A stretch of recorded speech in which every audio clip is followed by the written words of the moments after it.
Donc je vous disais, on a souhaité, dans le cadre de ces journées, de ces assises nationales du biochar, avoir un atelier sur les biochars et le cycle de l'eau, pas uniquement focalisé sur le traitement. J'ai du coup l'honneur de co-organiser et de co-animer cet atelier avec Dominique Hélène, que je laisserai se présenter. Moi, je suis Sylvain Chamaillard, je suis responsable scientifique et technique d'un pôle de compétitivité. Je ne vais pas prendre la parole longtemps. Un pôle de compétitivité, c'est une structure qui est là pour animer un écosystème, tout comme le fait B2E, par exemple. Tout simplement, on a apporté une candidature à l'État pour avoir un label de l'État. On est financé par l'État, par les régions, pour animer un écosystème innovant autour des enjeux de l'eau et répondre aux enjeux de l'eau. Aujourd'hui, pourquoi on est là? Parce que tout simplement, aux côtés de notre partenaire B2E, on a une convention de partenariat avec eux, on souhaite travailler ces sujets des biochars qui ont un intérêt pour le grand cycle de l'eau. On voit qu'il y a le retour au sol, on voit que ça peut être utilisé comme matériau filtrant. Et vu notre angle, c'est un formidable aussi matériau pour connecter à la fois la matrice agricole qui va produire, ou forestière qui va produire cette matière première, le monde de l'industrie qui va certainement et souvent le fonctionnaliser, et les utilisateurs que peuvent être les collectivités qui sont aujourd'hui aussi, ou les industriels, tels que peut-être les grands traiteurs d'eau, Suez, Veolia, SOR, etc. Et du coup, on pense que c'est un formidable matériau qui permet de créer du lien et de créer des boucles de circularité au service de la résilience de nos territoires et en répondant aux enjeux de l'eau. Donc c'est pour ça que nous, on s'implique dans cette dynamique et qu'on soutient elle et B2E dans cette dynamique, et qu'on souhaite continuer ce partenariat. Je vais laisser la parole à Dominique Hélène pour qu'il se présente, et qui présente, si la technique ne nous trahit pas, son PowerPoint. Et je vous montrerai à la fin, je reprendrai la parole pour vous montrer quelques exemples côté recherche qui sont initiés sur notre territoire, parce que moi je suis sur la région Centre-Val de Loire, qui ont été initiés par la recherche et qui pourraient être transposés sur d'autres territoires. Merci. Merci Sylvain, bonjour à tous et à toutes. Bon, effectivement, j'avais des choses assez visuelles à vous montrer, mais bon, effectivement, il va falloir patienter un petit peu. Alors, peut-être pour meubler un petit peu et vous me présenter peut-être tout d'abord. Donc moi, je développe au sein du groupe Suez une activité de séquestration de carbone, dont la principale offre pour commencer sera effectivement la production de biochars à une échelle industrielle. Je ne vais pas présenter le groupe Suez, je pense que vous le connaissez, hein, acteur de l'eau, acteur du déchet, acteur de la ressource d'une manière plus générale, mais acteur du climat, ce qui est peut-être un peu nouveau. On n'a pas beaucoup communiqué sur cette dimension-là, mais c'est une dimension importante pour nous, tout simplement parce que nos clients nous demandent tout simplement de les accompagner sur cette dimension carbone. Et donc le carbone pour nous, c'est quoi? C'est un enjeu de réduction, c'est un enjeu d'évitement, mais c'est aussi un enjeu de séquestration. Et le biochar nous est apparu comme une solution intéressante. Vous avez une chance d'y arriver ou pas? Oui.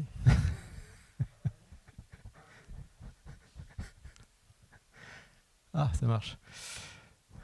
Donc ce que j'avais prévu en fait vous faire, ça a été pas mal évoqué ce matin, mais je trouvais intéressant de revenir un peu sur peut-être ma définition de l'intérêt du biochar au sens de tout ce qu'on a abordé, et notamment la dimension climat qui a été abordée ce matin, mais je préférais la présenter de manière un petit peu différente. Donc je vais effectivement avancer un peu plus vite maintenant. Ce qui est intéressant ce matin dans le débat, vous l'avez noté, c'est finalement il y avait une certaine forme d'opposition finalement entre l'énergie, entre la production de biochar et la gestion de la biomasse. Et en fait, il faut essayer de se projeter un peu l'étape d'après, et le biochar n'est absolument pas du tout en opposition avec ces filières. C'est peut-être une façon un peu différente de voir les choses, pour la bonne et simple raison, c'est que la production de biochar est associée de fait à une production d'énergie. J'y reviendrai tout à l'heure. Et notamment, ce qu'il faut plutôt concevoir, à mon avis, aujourd'hui, C'est la filière biochar comme finalement le moyen de produire finalement 3 utilities intéressantes pour nos économies, pour vos fonctionnements, que vous soyez industriel ou municipalité. C'est bien évidemment une façon de donner une deuxième vie à non pas du bois qu'on va aller collecter en forêt ou ce genre de choses, mais à des résidus d'une transformation ou d'une production de biomasse, qu'elles viennent de l'urbain, qu'elles viennent de l'agriculture ou qu'elles viennent tout simplement de l'activité forestière. Toutes ces activités produisent évidemment des biens utiles, mais produisent le corollaire, un certain nombre de résidus. Et vraiment l'objectif de la filière biochar, c'est de prendre ces résidus et effectivement de les transformer par pyrolyse en 3 choses importantes et complémentaires, que sont d'un côté un excédent d'énergie, la possibilité de séquestrer du carbone, effectivement, et surtout cette possibilité de retourner. Alors là, j'ai pris l'exemple du sol. Demain, ça peut être évidemment d'autres applications, et on verra les applications dans le domaine de l'eau notamment, des fonctionnalités, des usages qui sont évidemment intéressants et qui créent de la valeur. J'évoquais le sujet effectivement de ces 3 piliers de fonctionnement, donc la réduction, l'évitement et la séquestration. Vous avez tout à fait ces définitions en tête qui est fixée par ce qu'on appelle la Net Zero Initiative. Et en fait, je pense que ces chiffres sont pas toujours bien compris par chacun, même s'ils sont rappelés régulièrement dans les rapports du GIEC notamment. Ce qui nous attend en fait dans cette gestion du climat, c'est 2 choses évidemment. C'est une réduction de nos émissions de gaz à effet de serre en général, mais de CO2 en particulier. Je vous rappelle les chiffres, on émet à peu près 40 milliards de tonnes encore cette année, ça a encore augmenté probablement par rapport à l'année dernière. Et ce chiffre finalement correspond à peu près à 2 fois ce que la nature est capable de capter. Donc on a bien une accumulation au moins de 20 milliards de tonnes chaque année qui s'ajoutent à l'atmosphère. Et l'objectif, c'est de descendre tout ça effectivement à quelque chose qu'on pense atteignable en 2050 à 10 milliards de tonnes. Et la logique de séquestration, c'est justement de compenser cette émission résiduelle par la séquestration. Donc c'est un chiffre qui a été évoqué ce matin, mais c'est bien 10 milliards de tonnes de CO2 qu'il va falloir effectivement compenser. Là, vous avez à peu près la dizaine de solutions de séquestration de carbone qui sont à notre portée en tant qu'acteurs humains de la planète. Des solutions sont très naturelles, d'autres sont très technologiques. Il y a un certain nombre de sujets qui ont été abordés ce matin. Ça, c'est une étude qui a été commandée notamment par l'Europe et qui a été commandée par l'agence de l'environnement, à l'agence de l'environnement autrichienne, et qui classait non seulement les différentes filières, mais qui les classait aussi par rapport à un certain nombre de critères, tout simplement de qualification, que sont est-ce que la solution est mature, est-ce qu'elle est scalable, est-ce que c'est cher, est-ce que la permanence de la séquestration de carbone est longue ou courte ou intéressante, est-ce qu'elle est réversible, et surtout des points importants comme l'éco-bénéfice. Je crois que de plus en plus, aujourd'hui, on va peut-être en parler juste après, sur la manière dont ces crédits carbone, dont ces solutions de séquestration sont vendues sur les marchés volontaires. Et en tout cas, les acteurs du marché volontaire sont acheteurs de solutions, évidemment, qui sont efficaces, mais acheteurs aussi de solutions qui apportent de la valeur, et notamment des co-bénéfices. Et en l'occurrence, la première chose qui va vous surprendre, sans doute, dans ce tableau, c'est que le biochar est coincé entre les solutions naturelles et les solutions technologiques, ce qui est plutôt en phase avec les attentes d'ailleurs des acheteurs, mais surtout c'est que le biochar n'a pas de frein véritablement insurmontable, contrairement à la plupart des autres filières. Ça, c'est un point qui est important. Alors, 2 notions, peut-être pour comprendre ce que c'est que la séquestration de carbone. Ça n'a pas été évoqué ce matin, donc je me permets d'y revenir. C'est d'un côté ce qu'on appelle les solutions ex post et solutions ex ante. Alors, ex post, c'est typiquement la démonstration d'une séquestration de carbone via des méthodologies, mais qui sont finalement non seulement démontrées à l'instant où le crédit carbone est échangé sur le marché volontaire. C'est-à-dire prenons l'exemple de Microsoft qui achète des crédits carbone issus de biochar, eh bien, la quantité de carbone séquestré est démontrée par le producteur du biochar au moment où le biochar est mis sur le marché. C'est ce qu'on appelle les solutions ex post. Non pas à l'inverse, mais de façon complémentaire, le biochar a aussi la capacité finalement d'adresser une autre forme de crédit carbone, typiquement la forêt, qui est une solution ex ante, puisqu'en fait on achète aujourd'hui un crédit carbone de forêt par exemple, dont le bénéfice environnemental, le bénéfice climatique ne sera constaté que dans les 20 ou 30 prochaines années. Typiquement, le label bas carbone fonctionne en partie pour ça. Et ce qui est intéressant dans la solution biochar, c'est qu'on adresse à la fois ces deux dimensions, puisque pour le producteur, le fait de qualifier le biochar et de le produire génère le crédit carbone, mais le fait que l'utilisateur l'achète et l'utilise pour ses bienfaits physiques fait que si on est un fermier par exemple et qu'on fait du maraîchage, eh bien l'application du biochar pourra permettre d'améliorer un certain nombre de pratiques culturelles et donc du coup générera une économie de gaz à effet de serre qui pourrait être, dans le cadre du label bas carbone par exemple, monétisée sous la forme d'un crédit carbone ex ante, puisque c'est quelque chose qui viendra par la suite. Donc je voulais revenir sur ces deux notions. Il est évident que la fin de vie, et pour faire le lien avec ce qu'on va présenter sur le traitement de l'eau, la fin de vie d'un biochar est clé, puisqu'il est évident que si on épure un effluent, peu importe quel qu'il soit, avec du biochar et que ce biochar se contamine avec des éléments dont il faut se débarrasser à un moment donné, donc ce biochar usé, selon qu'il est réutilisé ou selon qu'il est incinéré ou selon qu'il est régénéré d'une manière ou d'une autre, ne pourra peut-être pas garder effectivement sa capacité à stocker du carbone. Il est évident qu'un biochar qui est brûlé, même s'il a été utilisé de manière intelligente, il est brûlé à un moment donné, donc sa capacité à séquestrer du carbone pendant 100 ans n'est démontrée. En tout cas, le vendeur du biochar devra justifier le fait que pendant les 100 prochaines années, le biochar ne sera pas évidemment destiné à la combustion. Donc ça, c'est un point important, puisque si le biochar, on va le voir, a des intérêts évidents pour le traitement de l'eau, des effluents ou des gaz, la façon dont la destination de ce biochar va être gérée va conditionner en partie la dimension climat, la dimension séquestration dont on parlait. Donc il faut toujours avoir en tête un petit peu ces deux aspects. Alors sur un plan plus technique, bon, ça, ce sont des documents. En fait, des documents, il y en a, ça a été dit ce matin, depuis 6 ou 7 ans maintenant, c'est une envolée assez significative de papiers scientifiques. La plupart ici, certains d'entre eux ont été produits par Unilassal, d'ailleurs, certains vont... Joël Abdoulaye qui reconnaît. Donc effectivement, il y a énormément de documents disponibles aujourd'hui qui à la fois caractérisent les biochars, mais caractérisent aussi les applications du biochar dans différents domaines. Et ce qu'il faut savoir, c'est qu'il n'y a pas une propriété, mais ça je crois que vous l'avez compris maintenant depuis ce matin, il n'y a pas une propriété intéressante dans le biochar, il y a des propriétés qui sont de nature chimique, physique, mécanique ou physico-chimique, et dans tous les cas, voire électrique. Mais dans tous les cas, ces propriétés vont complètement dépendre évidemment de la biomasse et des techniques, des technologies utilisées, des paramètres de la technologie utilisée.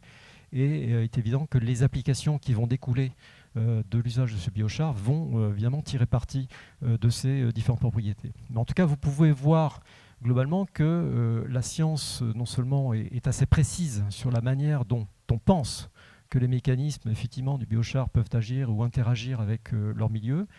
On voit que c'est une affaire de chimie, de liaison hydrogène, d'absorption, de connexion, de connectivité, d'échange évidemment de matériaux.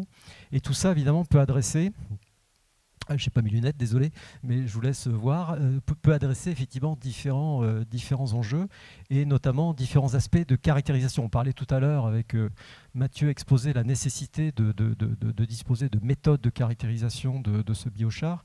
On voit aujourd'hui toute une palette que les scientifiques utilisent pour caractériser les biochars. Et ce n'est pas certain que dans la vraie vie industrielle, on utilise tous ces critères-là. Donc la question qui va se poser, je pense pour le normalisateur, c'est de quelles analyses on a vraiment besoin pour être capable effectivement de qualifier correctement les propriétés des biochars, et encore une fois, versus les applications. Je l'ai dit, donc la biomasse, le sourcing, la technologie, les conditions d'usage de cette technologie, mais aussi ça a été un peu évoqué par Mathieu tout à l'heure, c'est-à-dire aussi qu'est-ce qu'on fait ensuite du biochar? Est-ce qu'on laisse tel qu'il est? Est-ce qu'on lui donne une forme particulière? Est-ce qu'on le condense? Est-ce qu'on le densifie? Est-ce qu'on l'active? Est-ce qu'on l'imprègne? Toutes ces approches évidemment qui viennent se rajouter finalement à la complexité ou au potentiel du biochar doivent être prises en compte. Et vous voyez ces deux exemples, là aussi extraits d'une publication récente de Schmidt, qui montrent que le même traitement à différentes températures pour différentes biomasses peut conduire à exacerber des propriétés, en éteindre d'autres ou inversement. Donc c'est toute la complexité finalement avec laquelle il faut agir, avec notamment, par exemple, dans cet exemple, eh bien, selon qu'on passe, qu'on crée un biochar à 400, à 600 ou à 800 degrés, eh bien, la même matière première peut conduire à une capacité à absorber une molécule, un polluant, en l'occurrence là c'est plutôt des pesticides ou des produits antibiotiques, je ne me souviens plus très bien, et finalement à d'autres températures plutôt de développer d'autres affinités. Donc on voit que la science qui va permettre effectivement de trouver la bonne manière de produire le biochar avec la bonne application est un sujet relativement complexe sur lequel les scientifiques doivent contribuer et sur lesquels les industriels doivent s'appuyer. Après, bon, ça c'est des dimensions typiquement plutôt mécaniques, on va dire. La porosité, ça a été évoqué tout à l'heure. Il y a beaucoup de parallèles qui est fait entre finalement les biochars et les charbons actifs. Le charbon actif est, comme vous le savez, issu de produits fossiles, de coques de pétrole généralement. De plus en plus de charbon actif sont issus de matières végétales. Mais en tout cas, les propriétés qu'on va attendre d'un biochar vont en grande partie être proches, on va dire, de celles des charbons actifs. Et donc la question qui se pose pour les utilisateurs du charbon actif, notamment dans le domaine de l'eau, c'est effectivement, est-ce qu'on va continuer à utiliser des charbons actifs, compte tenu de leur prix, compte tenu de leur empreinte carbone qui est quand même de plus en plus contestable, et si ce n'est plus le cas, par quoi on va les remplacer?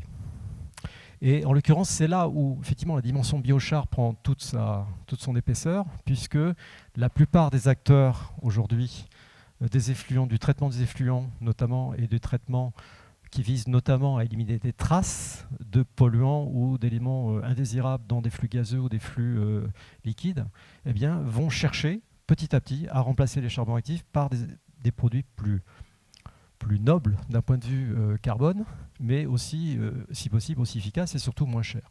Un charbon actif aujourd'hui coûte entre 4 et 10 000 € la tonne.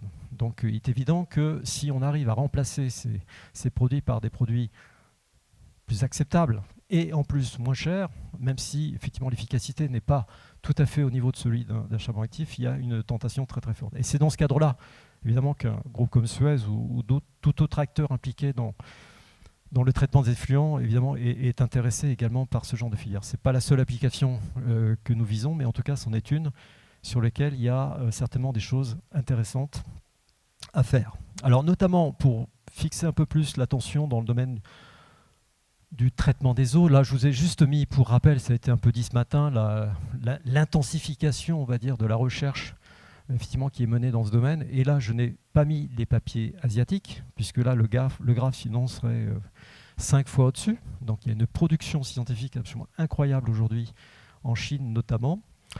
Simplement, ce qui est assez remarquable, et c'est ressorti très clairement dans la discussion de ce matin, c'est que la France, qui d'habitude éclaire plutôt le champ de la science, est complètement absent. On sent qu'il y a quelque chose qui a été un peu raté.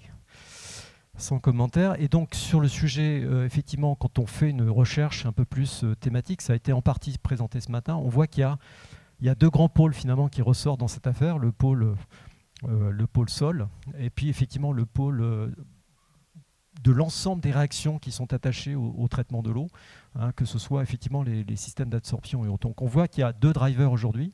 Le sujet carbone réducteur n'apparaît pas tout à fait ici, je pense qu'il est un peu plus confidentiel, mais même s'il est effectivement très massif en termes de perspective.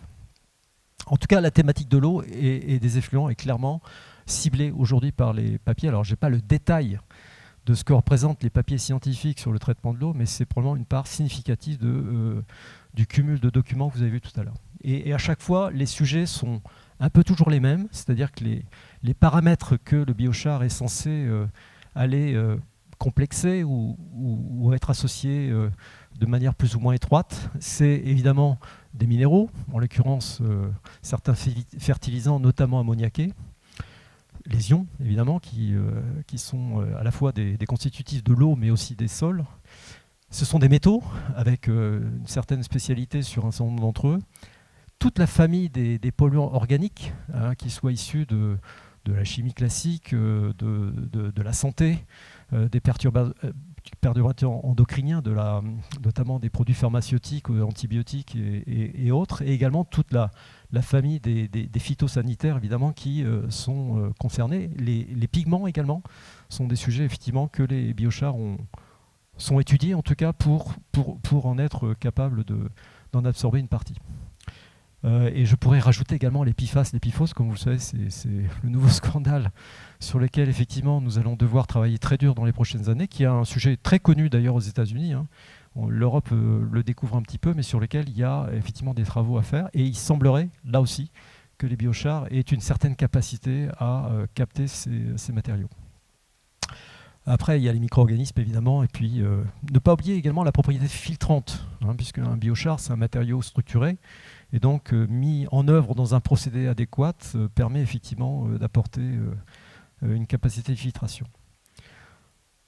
Les enjeux de l'eau, ça a été abordé par Sylvain, mais je pense qu'il reviendra tout à l'heure dessus, c'est que le paradigme de l'eau n'arrête pas de changer, évidemment, mais je pense que cette année en particulier, vous touchez du doigt une autre dimension de l'eau, qui est qu'il ne s'agit pas de la traiter, il ne s'agit pas de la rendre potable.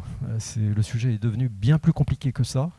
Et notamment, c'est la question de la ressource et de l'usage, du conflit d'usage et de la manière dont chaque goutte d'eau demain devra effectivement être réutilisée, ou en tout cas recyclée et exploitée d'une manière intelligente par rapport aux usages qu'on en fait. Donc on voit que l'agronomie et l'agriculture, évidemment, est le principal consommateur d'eau potable, d'eau fraîche en tout cas dans le monde, et que ce nexus entre la municipalité, l'industrie et effectivement l'agronomie, l'agriculture doit être repensé, et repensé à la limite en fonction des territoires, mais chaque territoire aura de toute manière cette question de comment réexploiter finalement les cycles de l'eau.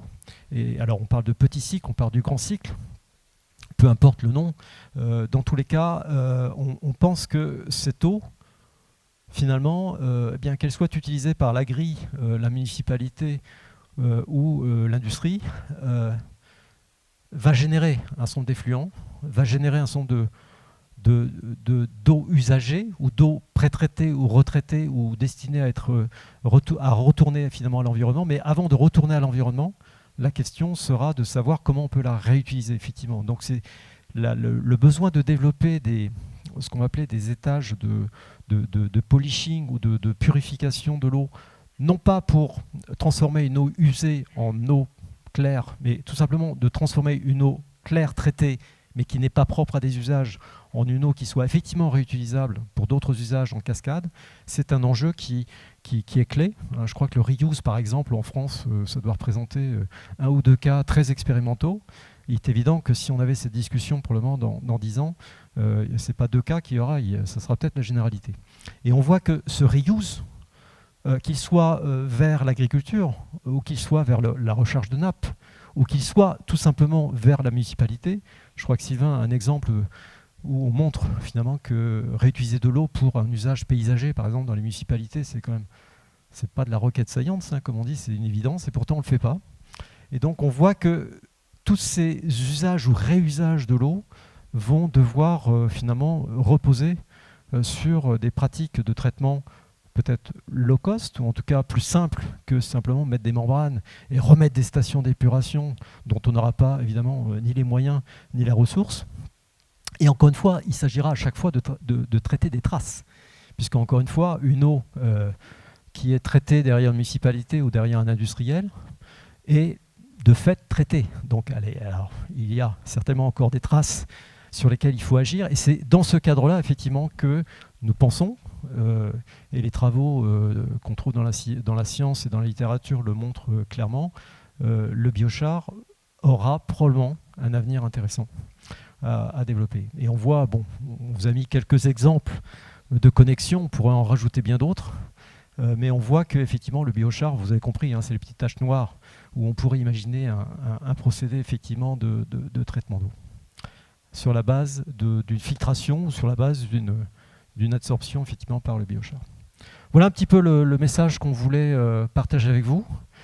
Je pense qu'il est peut-être temps de vous écouter maintenant, puisqu'on a beaucoup parlé maintenant, et puis de vous entendre réagir un peu sur qu'est-ce que ça vous évoque, est-ce que vous avez vous-même un certain nombre d'expériences à partager. Peut-être Sylvain, tu voulais rajouter le projet dont tu... Juste. Ouais. Comme ça, vous aurez le temps de réfléchir à vos interventions. Merci. Merci Dominique.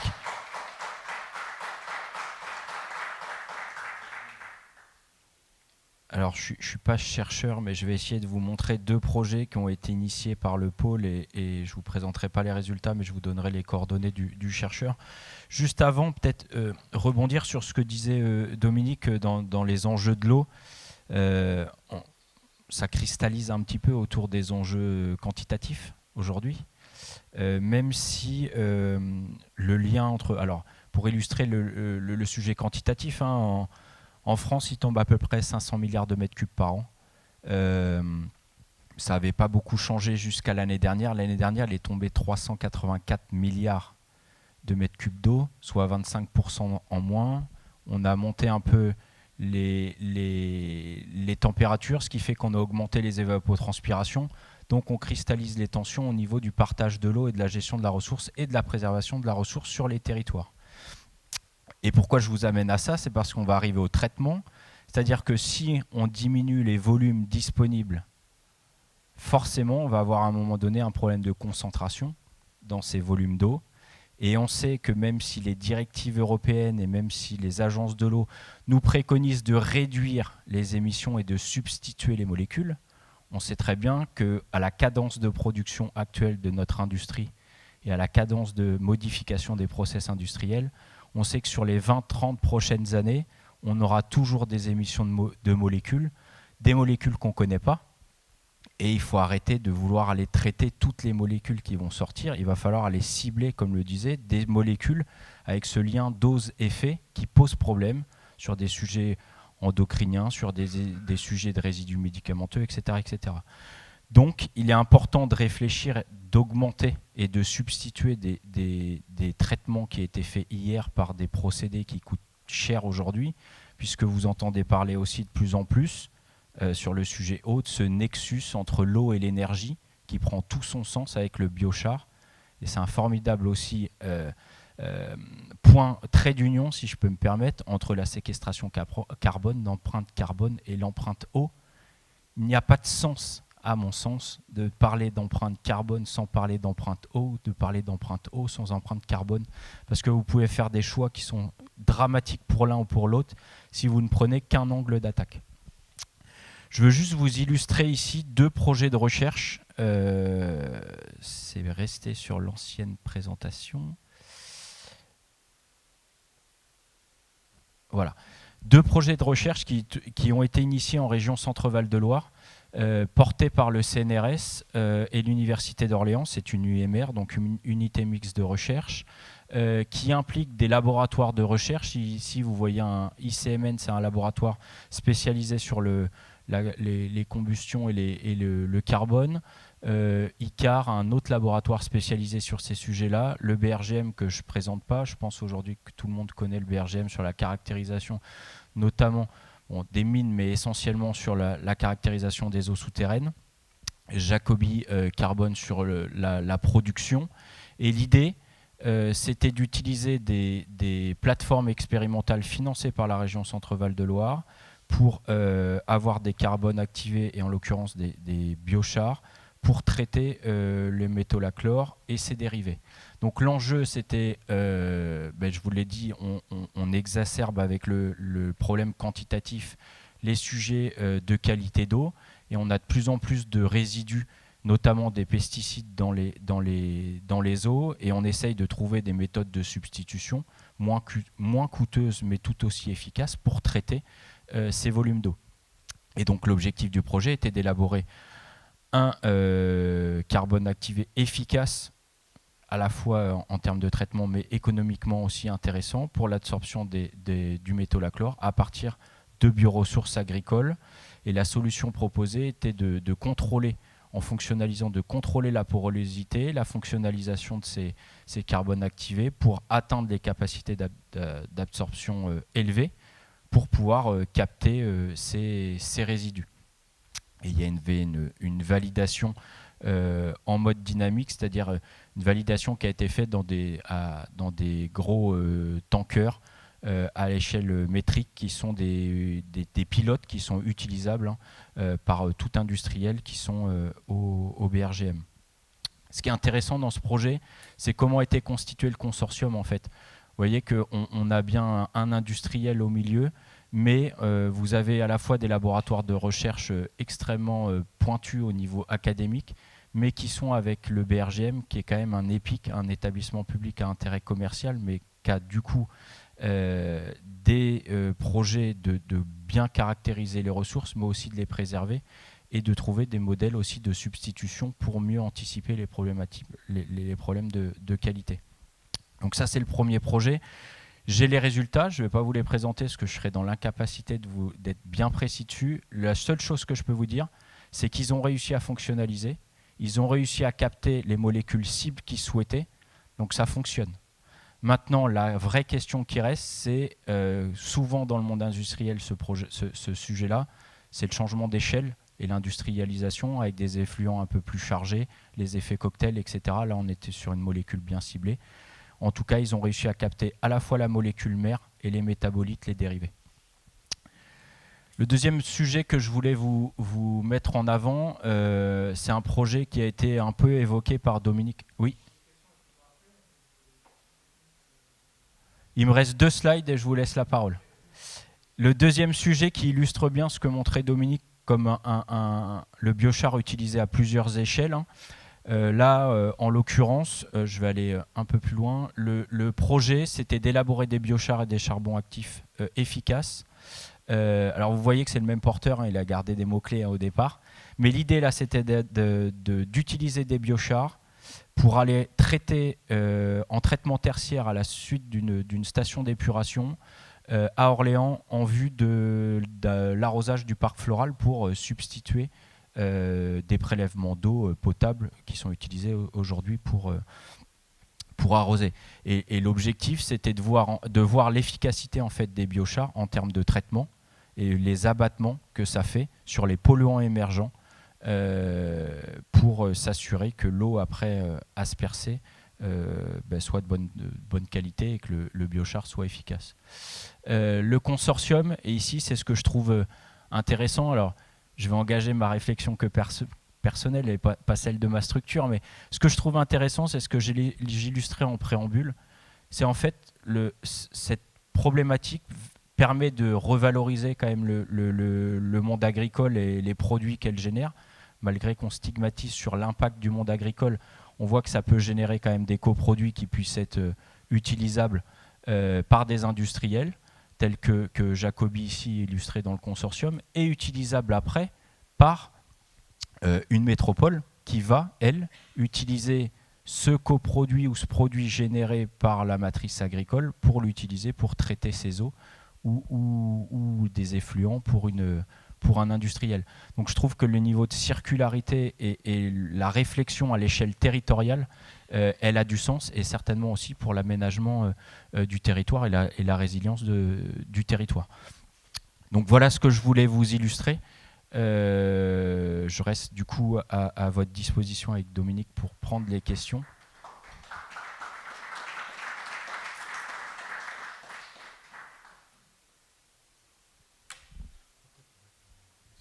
Peut-être revenir sur la slide qui est un peu plus intégrée. Par rapport à l'intégration de la production du charbon actif à partir de biochar, Jacobi Mexica qui est un fabricant de charbon actif, aujourd'hui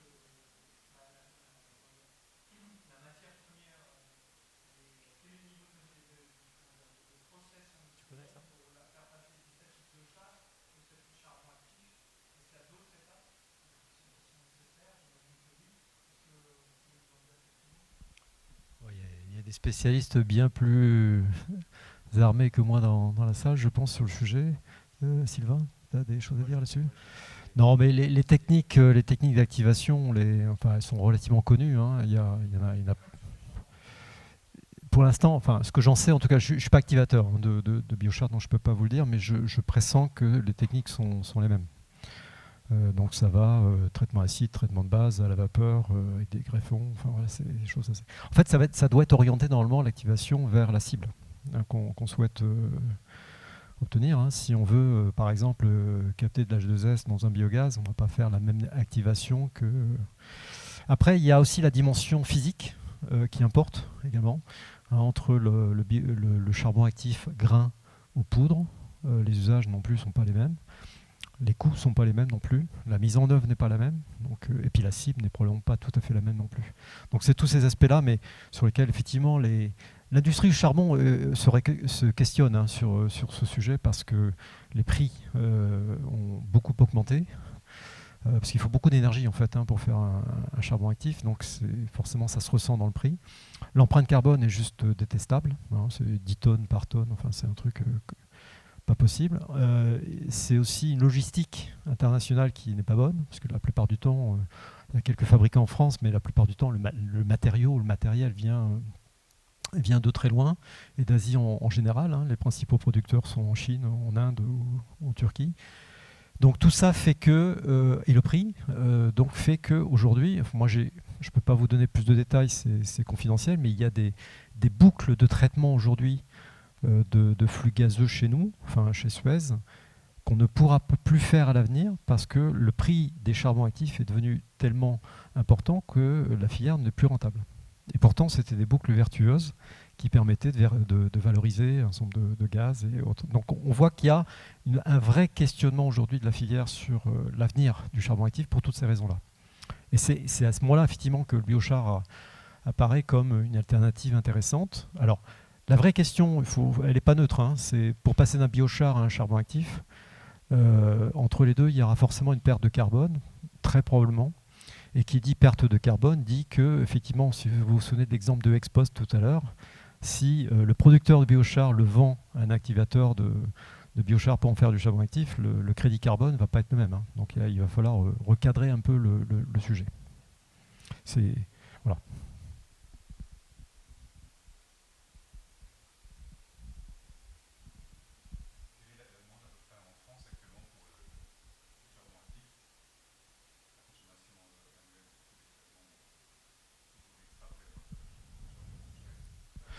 Ouais, ça, je ne pense pas que ça soit une donnée que j'ai le droit de communiquer. Ce que je vous dirais simplement, peut-être, ce sont des millions d'euros, en tout cas. Des millions d'euros. Et rien pour la France. Et rien que pour un métier. Donc, non, c'est des quantités importantes. Ouais. Je pense que c'est des millions de tonnes à l'échelle mondiale, hein. Ouais.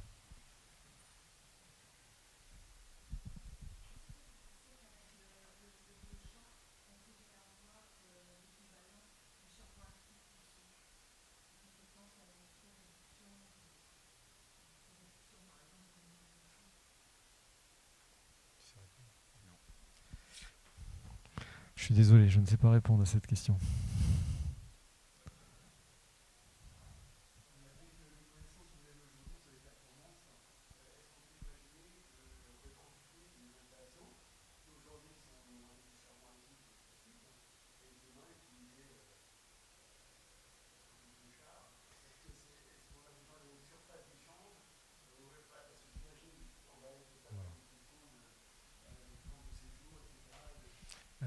Vous mettez le doigt sur exactement le sujet. En tout cas, à la première partie de la question, la réponse est oui. Hein, je prenais l'exemple tout à l'heure de filières qu'on va être peut-être obligé d'arrêter si on devait continuer avec du charbon actif. Il est évident que celles-là vont basculer en premier vers un usage biochar. La question qui va se poser rapidement derrière, c'est ce que vous dites, parce que si le biochar a une activité de 20 ou 25 ou 30% de celle du charbon actif, forcément le design ne va pas être le même.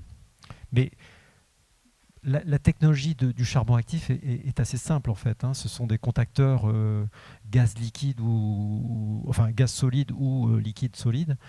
C'est pas, la complexité n'est pas dans le réacteur, elle est dans le matériau.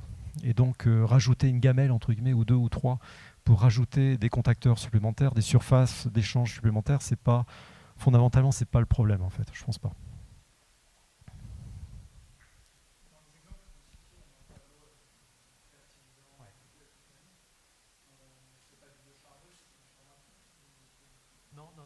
C'était alors, il y a peut-être des exemples effectivement avec du charbon, enfin pas du charbon actif, mais du biochar activé. Mais par contre, le biochar a des activités. La question qui va se poser, c'est quel est le niveau de performance et le niveau d'absorption. C'est-à-dire que si vous êtes obligé de mettre, je dis n'importe quoi, dizaines de tonnes de biochar pour capter 3 kg de matériaux, bon, c'est pas comme ça que ça va se passer, mais c'est pas l'esprit. Mais par contre, en termes d'affinité, je dirais tout le matériel physico-chimique, vous avez vu les réactions. En fait, quand vous enlevez de l'hydrogène et de l'oxygène, parce que finalement la pyrolyse, ce n'est que ça, hein, ce n'est que débarrasser, d'abord de couper les molécules les plus fragiles, et ensuite d'enlever finalement des radicaux qui vont laisser apparent des acides, des hydroxyles, des oxy quelque chose, et donc une capacité d'interaction forte. C'est entre nous, c'est la première étape de l'activation d'un charbon, par exemple. Donc en fait, on va retrouver, enfin je parle sous le contrôle d'Abdoulaye ou d'autres, mais il faut, voilà, la base même de la chimie d'un charbon actif est déjà présente dans un biochar. Par contre, après, c'est le niveau de performance, la surface, et qui dit surface dit aussi le nombre de radicaux disponibles. Donc c'est tout ça qui va faire la performance industrielle finalement du matériau. Mais encore une fois, la performance se regarde aussi au regard du coût. Si un produit est 10 fois moins cher mais qu'il est 5 fois moins performant, il est 2 fois plus rentable. Donc c'est comme ça qu'il faut voir.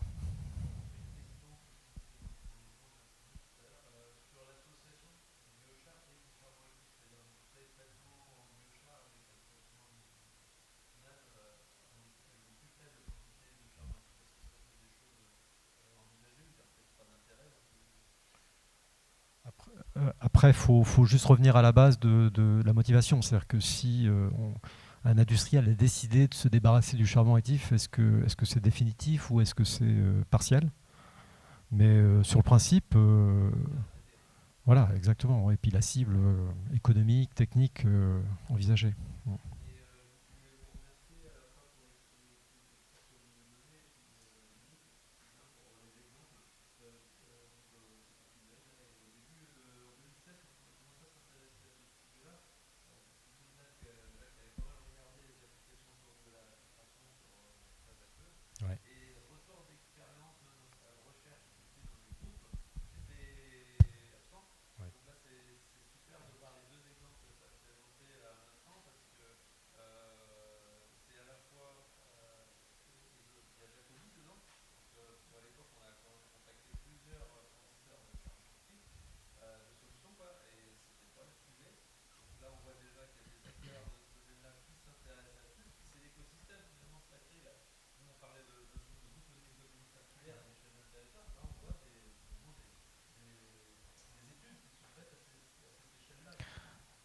Alors, la partie de la réponse, ça va peut-être être un peu brutale, mais c'est qu'en France, on a l'habitude de bouger quand on est dans le mur. Donc, c'est-à-dire que là, les aspects quantitatifs sont tellement prégnants que du coup, on est bien obligé de trouver des alternatives.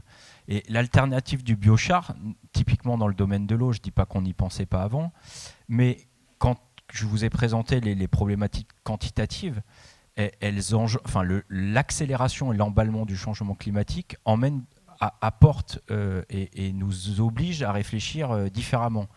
Aujourd'hui, quand on veut retarder ce qu'on appelle la réponse hydrologique, ça veut dire qu'il faut qu'on soit en capacité de réinfiltrer de l'eau plus rapidement que ce qu'on faisait. Ça veut dire que pour faire ça, qu'est-ce qu'on fait en ville? On va ramener de la nature en ville.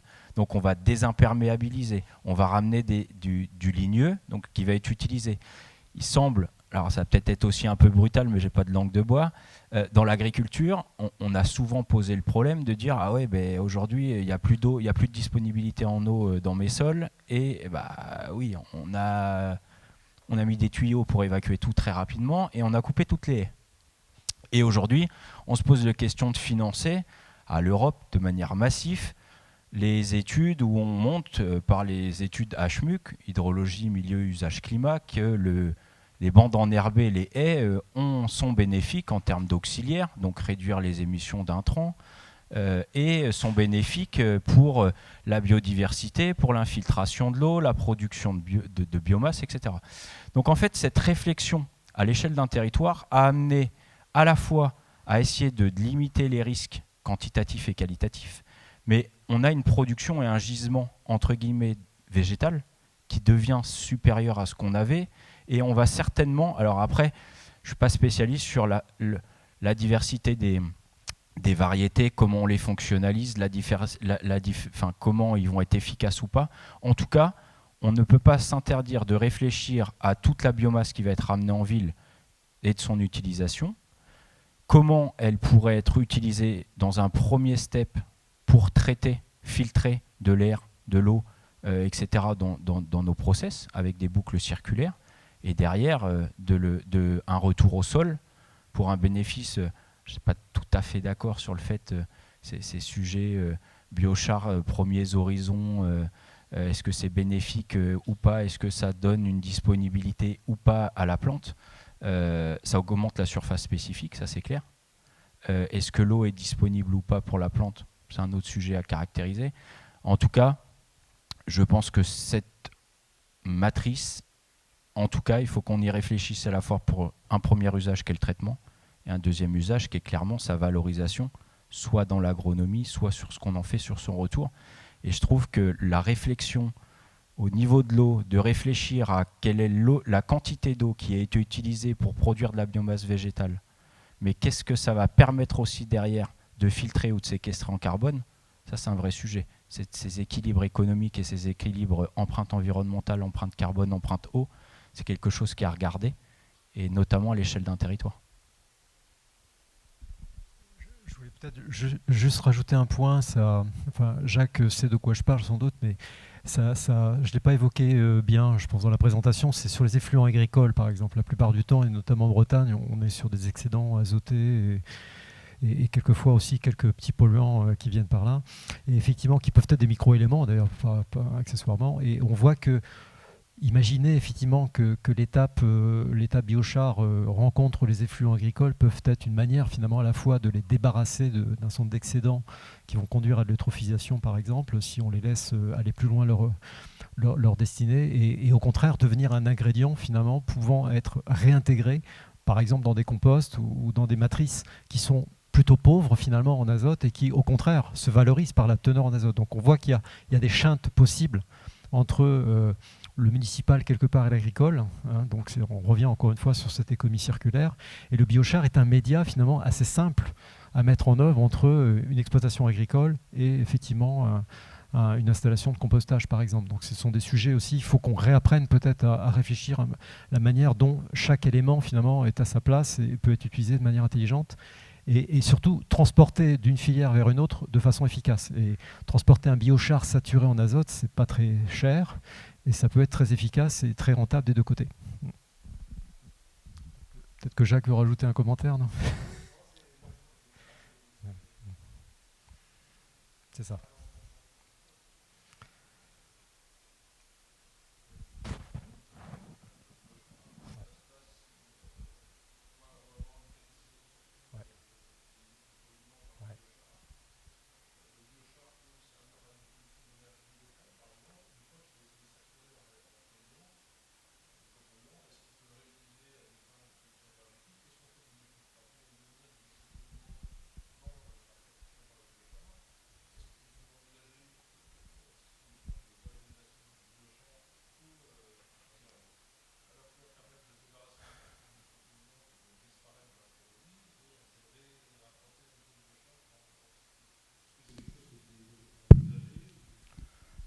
En fait, là, vous mettez le doigt sur la complexité de la fin de vie, entre guillemets, du biochar, c'est-à-dire que, et du coup de la raison pour laquelle vous l'avez produit.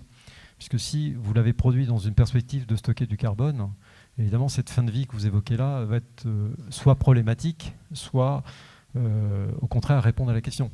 Donc typiquement, ce qu'on peut imaginer, c'est que si ce sont des micropolluants qui sont nocifs pour l'environnement, mais qui respectent encore les normes, par exemple, de mise en stockage, de mise en décharge, on peut imaginer qu'un biochar produit à des fins de séquestration de carbone, soit utilisé effectivement pour enlever un certain nombre de micropolluants d'eau, par exemple, et en dépit de concentration, certes significative mais non élevée, on peut le stocker dans une décharge.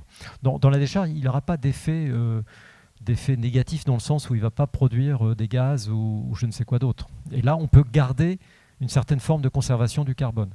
Maintenant, si vous voulez le régénérer ou refaire du biochar ou le détruire tout simplement pour faire de l'énergie, là, vous perdez complètement la notion du crédit carbone. Donc, ça ne veut pas dire que ce n'est pas possible. Ça veut dire simplement que celui qui va acheter le biochar devra aussi prendre en charge finalement le manque à gagner, entre guillemets, qui n'a pas été rémunéré par le crédit carbone. Donc voilà, c'est un problème économique à la fin.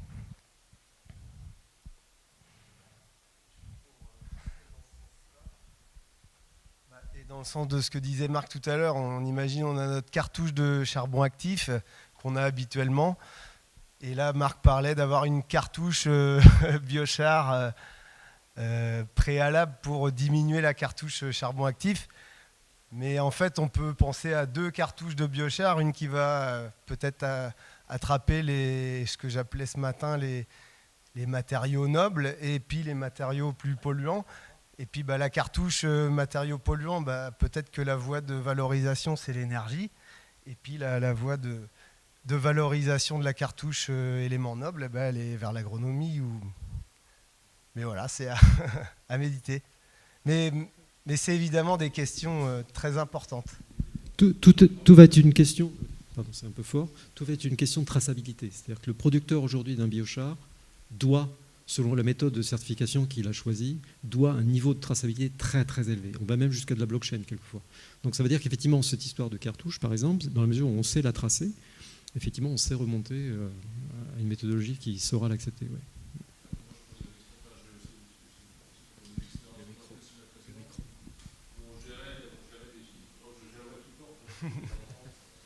Tiens. On n'est pas tous équipés de la même manière.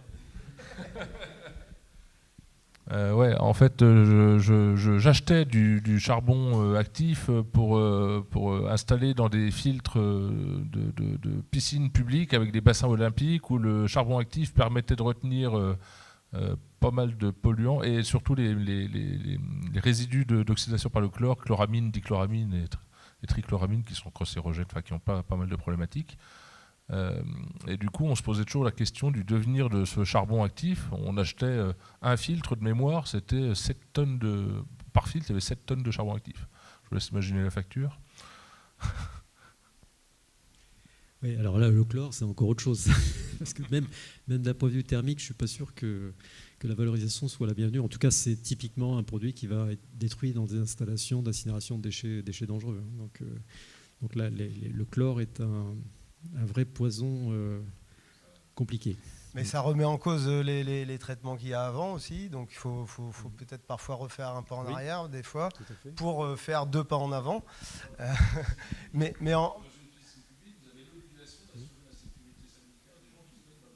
C'est vrai. Voilà, t'es pas obligé de le faire au chlore. C'est ce que je sous-entendais, mais plus directement et plus brutalement. Mais en fait, ça remet en fait, voilà, il faut regarder, c'est toute la chaîne en fait, et c'est ça qu'on n'est pas trop habitué à faire. Donc, non, c'est ce que j'ai dit ce matin. Sur ça, il va falloir être innovant, mais innovant, ça veut dire des fois se remettre en question sur l'ensemble et revoir peut-être des habitudes. Mais en tout cas, je pense que le message est bien passé. C'est que vous avez bien compris que le biochar peut effectivement être un catalyseur intéressant, mais que sa dimension séquestration de carbone, auquel vous avez tendance à associer les 2 fonctions, va complètement dépendre exactement de ce que vous dites, c'est-à-dire à quoi on va l'utiliser et surtout qu'est-ce qu'on va en faire après. Ça, c'est vraiment c'était le message principal qu'on voulait partager avec vous. Je crois qu'il est passé là. C'est bien. Sur le biochar, en fait, vous avez un entrant et on parle du chlore. Dans le règne végétal, il y a du chlore. Et il y a des végétaux qui contiennent énormément de chlore et qu'on retrouvera quand même après une transformation par pyrolyse ou gazéification. Sans doute, ouais. Et je pense à l'eucalyptus, par exemple, qui est chargé à plus de milligrammes de chlore par kilo de matière. Donc là, voilà, le biochar, il va être requalifié aussi, normalement. Parce qu'il est déjà, même s'il est issu de... Enfin, il faut faire attention. quel végétal on va utiliser pour, même si c'est un ligneux, pour faire du biochar. Bien sûr. Bah, c'est la base même, je dirais, de la logique de produire un biochar. C'est que ça a été évoqué tout à l'heure, ce matin, il y avait les grilles de l'EBC. Alors l'EBC, c'est une qualification historique, on va dire, des biochars qui... Si, il est en partie volatile. Hein, il est en partie. Oui. Bah, ça dépend sur quelle forme il est, oui, peut-être, effectivement. Oui. Oui. Bon, dans tous les cas, le chlore fait partie, évidemment, des éléments à regarder, au même titre que les métaux, au même titre que les HAP. Alors, effectivement, il y a des éléments, c'est important ce que vous dites là, parce que vous mettez le doigt sur deux choses. Mais bon, il souhaite la réponse, donc c'est bien. Non, il y a deux éléments à prendre en compte. Il y a à la fois ce qui compose la biomasse et qu'on va retrouver soit dans le char, soit dans le syngas. Ça, c'est une première question. Et effectivement, ça dépend des éléments. Alors, prenez le cadmium, par exemple. Le cadmium, à 600 degrés, risque de se retrouver plutôt dans le syngas que dans le char, par exemple.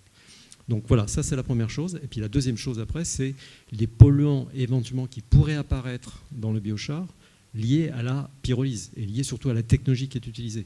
On sait très bien... Bon, je ne vais pas rentrer dans le détail parce que je n'ai pas envie de disqualifier des technologies, mais toutes les technologies ne sont pas capables de faire des biochars sans HAP ou sans dioxine. Donc il y a des précautions à prendre de ce point de vue-là. Mais ça, c'est un problème lié à la technologie. Donc il faut matière première et technologie. C'est les deux qu'il faut avoir. Mais à la fin, de toute façon, le biochar devra avoir des specs que la normalisation, d'ailleurs, va adresser à un moment ou à un autre. Mais en tout cas, il faudra respecter les seuils. Non, bah, je pense qu'on a fait le tour. En tout cas, moi, je vous remercie pour ces deux interventions complémentaires sur le sujet de l'eau. Et comme on disait, il y a 5 ans, on y pensait et tout, et on est content de voir que ça a bien démarré même et qu'il y a des grosses perspectives derrière. Donc, merci beaucoup. On peut les applaudir.